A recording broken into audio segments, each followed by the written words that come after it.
And President of the Senate, Ahmed Lawan, has reacted to the onslaught upon his phone lines alongside that of Speaker Femi Gbajabiamila by Nigerians, demanding that they want the National Assembly to include electronic transmission of results in the controversial Electoral Amendment Bill.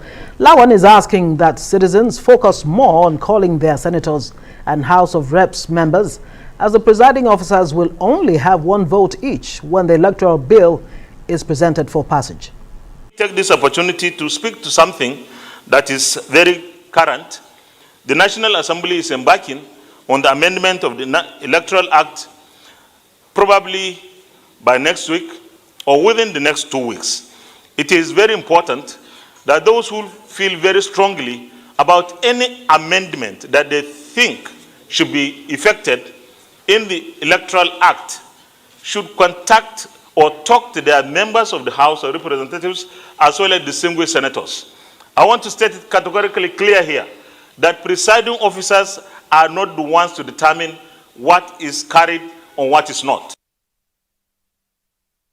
Well, to discuss tonight, Samson Itodo, Executive Director at Yaga Africa. Yaga Africa is a civil society organization committed to promotion of democratic governance, human rights, and civic engagement.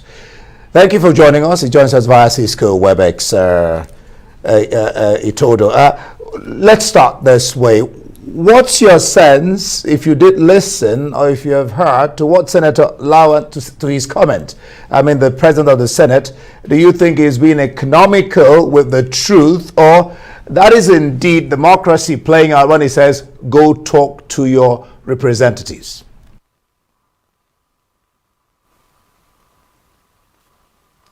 Well, I think that if the Senate President is committed to electoral reforms and committed to integrating citizens' views in the legislative process, then I think he should rejoice that citizens are calling his phones and that of presiding officers to air their views and make their position known on electoral amendments. So it's just democracy at play.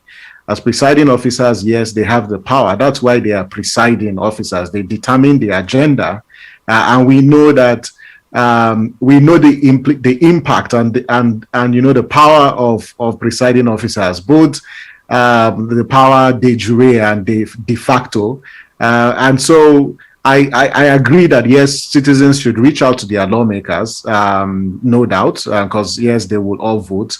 But as presiding officers, you know, they have the power to set the agenda. Again, he's making this comment against the background of, you know, this suspicion in the public domain that the leadership of the National Assembly has tinkered with the draft bill that was submitted to the leadership by both committees of the National Assembly. I think it just behoves on the leadership, you know, to tell Nigerians the truth and in their consideration of this bill, ensure that things like electronic transmission of the results, which citizens have canvassed for, are reflected in the bill.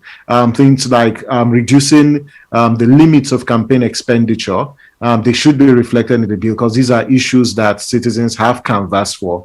And thirdly, it's the point around, you know, the power to review declarations made under duress or under controversial circumstances. So I'm glad that they're feeling the heat. This is democracy at play, and we must commend the Nigerian people, you know, for this vigilance they have provided in this process.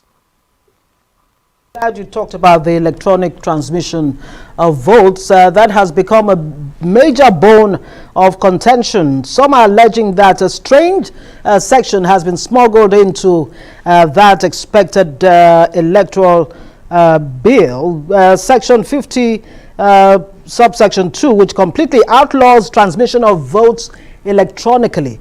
If indeed that is the case, you know, by the time this bill comes out, or you know, it's passed into law, what do you think that means for the Electoral Act, or even for 2023? I mean, if we discard the electronic transmission.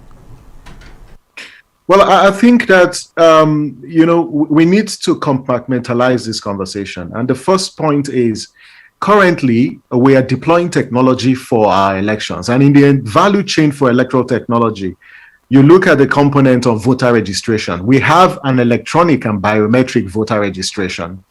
And we also conduct electronic accreditation of voters using the smart card reader. And thirdly, we have also, introduced electronic voting based on the provisions of the bill, giving INEC the discretion. So how come a critical component of this whole value chain of electronic electoral technology is being omitted by the National Assembly? And that, says a lot, because the weakest link in our electoral process is the results transmission and the results collation process.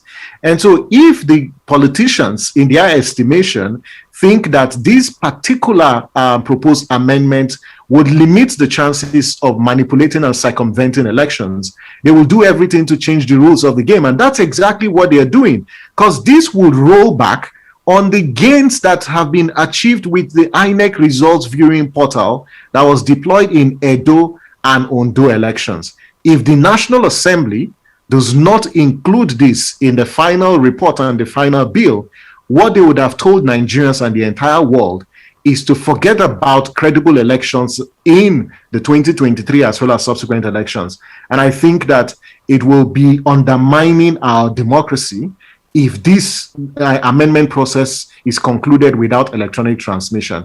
If indeed the National Assembly argues and pretends to be representatives of the people in the public hearings, in multiple memoranda submitted by citizens, they have canvassed for this, including INEC as an electoral commission, have proactively deployed electronic transmission. They did that in the 2011 elections. It was done in the 2015 elections, as well as the 2019 elections. And Yiga Africa did release in our report that in 65% of polling stations in the 2019 elections, INEC did transmit results from the polling stations using the smart card reader. And of course, if you look at Edo and Ondo, so opening up the process and making it accessible, for citizens to view the results real time is one way to inspire confidence in the electoral process at such a time when the turnout for voters in elections is declining, at such a time when there's polarization in the country. This is one demand that Nigerians have made, and I hope that their representatives who are in the National Assembly will hearken to them, if indeed they claim to be representatives of the people, except they have chosen to shy away from their responsibility. All right, thank you very much. Samson Itodo, thank you very much. Executive Director at Yiga Africa. Yiga Africa, like we said, is a civil society organization. Thank you so much.